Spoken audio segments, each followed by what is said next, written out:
Alrighty, let's run through some basics of using Sheetcam. So down here I have it already loaded up. You would just go and double click on your Sheetcam icon on your desktop after you download it. Today I'm going to try to keep these videos short just so I can title them specifically to exactly what you're looking for and exactly what you're trying to figure out, so you don't have to run and skip through the whole video process to just find what you need. Alright, so today we're going to focus mainly on creating tools. So if you notice, when you open Sheetcam on your software, on your CNC table, you're going to get a screen like this, which is your 4-foot span here by your 8-foot span.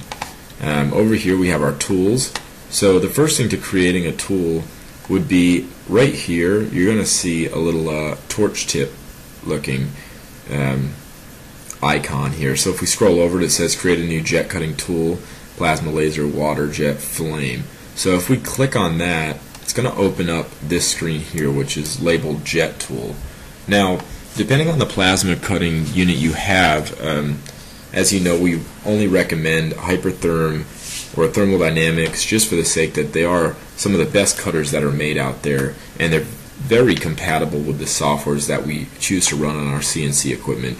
So you're going to grab your manual and open it up to your cutting charts. So if you notice, there's all kinds of stuff here. I have a manual in front of me, so I'm going to go ahead and read off of this. I'll give you a second to go ahead and grab your manual here while we get ready to input these values. So go ahead and do that.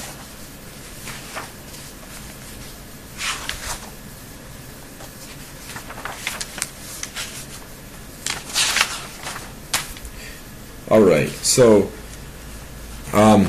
over here off to the side, I already have made a 3/16 plate, which measures in decimal 0.1875.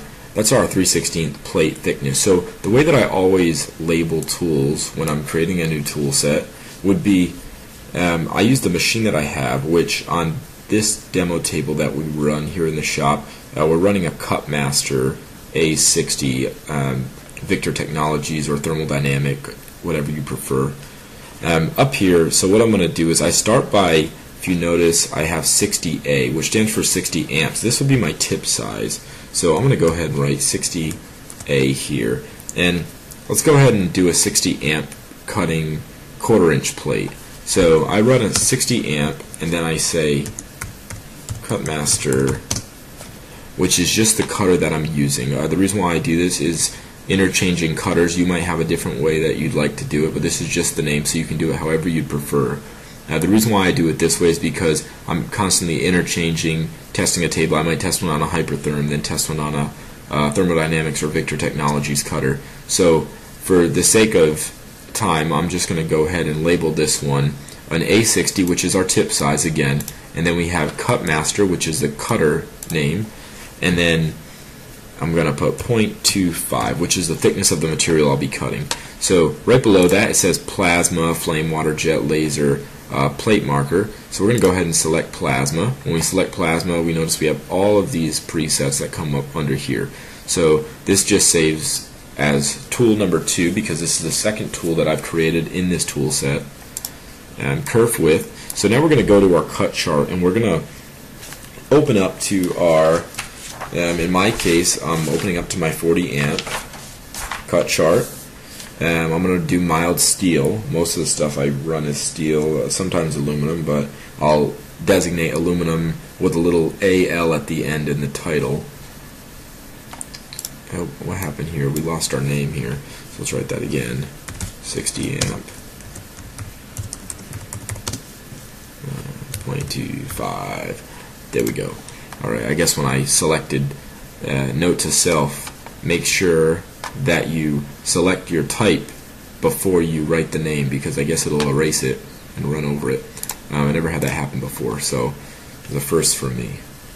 Right here, so kerf width. Now if we look up in our cut charts under our 60 amp and our 0.25, which is a 1/4 inch, I'm going to read that, let's see, my kerf width is coming through at 0.08. so which is already there, so I'll just rewrite over it. And next it's going to say feed rate, so I go over to my feed rate or travel speed. That's what it says in the thermodynamics manual, and it says 80. So I'm going to run it 80 inches per minute. Inches per minute units are already set in the machine.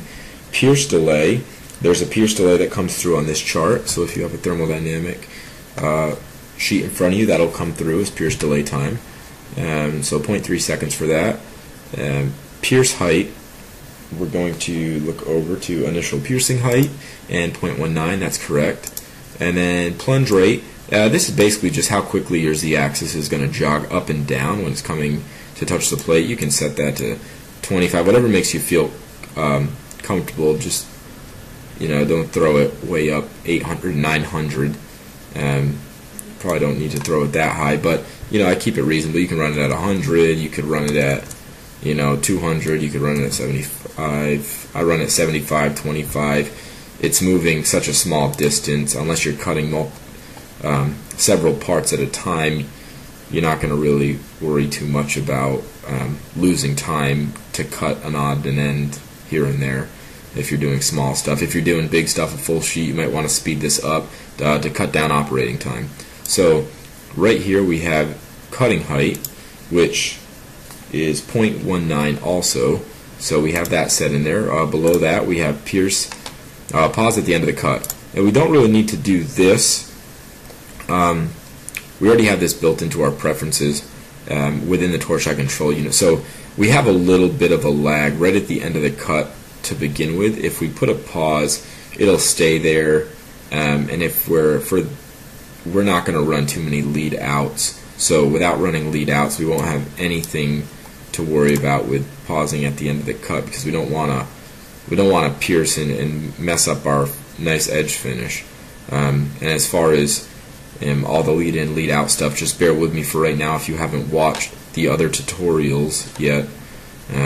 So let's go on to preset current.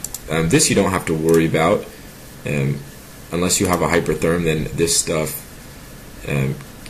gets transferred through with a hypertherm unit.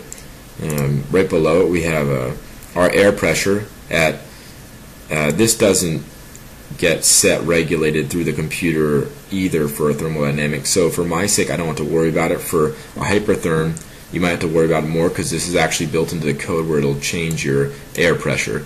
So I'm just going to go ahead and leave in 85, because that's my setting for a 25-foot lead for the torch head. So I'm going to leave that as 85 just so I can refer to it if I need to know quick without pulling out the book. Right here, preset volts is 122, and then DTHC delay for seconds, that stays at 0. Our tip size is 60, and this stays at 1 here for NO DTHC-0. So that's basically it. That's how you create a tool set. If you click OK, it's going to pop up over here, you'll notice. So now we have two. We have a 60 amp cut master, 3/16 thickness, and then we have a 60 amp cut master 1/4 inch thickness. So after you design your part and everything, I'm just going to close out the video by saying you can X out, and it's going to bring this up to say save changes. We haven't done anything, so I'll say no, but it's going to ask you to save default tool set. You just want to say yes after you change things like that, and it's going to save them and close out. So thanks for watching, and join us with our next tutorial video about how to import parts and create cutting paths.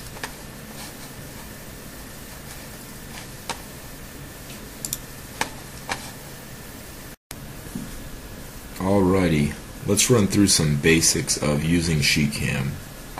So down here I have it already loaded up. You would just go and double click on your Sheetcam icon on your desktop after you download it. Today I'm going to try to keep these videos short, just so I can title them specifically to exactly what you're looking for and exactly what you're trying to figure out, so you don't have to run and skip through the whole video process to just find what you need. Alright, so today we're going to focus mainly on creating tools. So if you notice, when you open Sheetcam on your software, on your CNC table, you're going to get a screen like this, which is your 4-foot span here.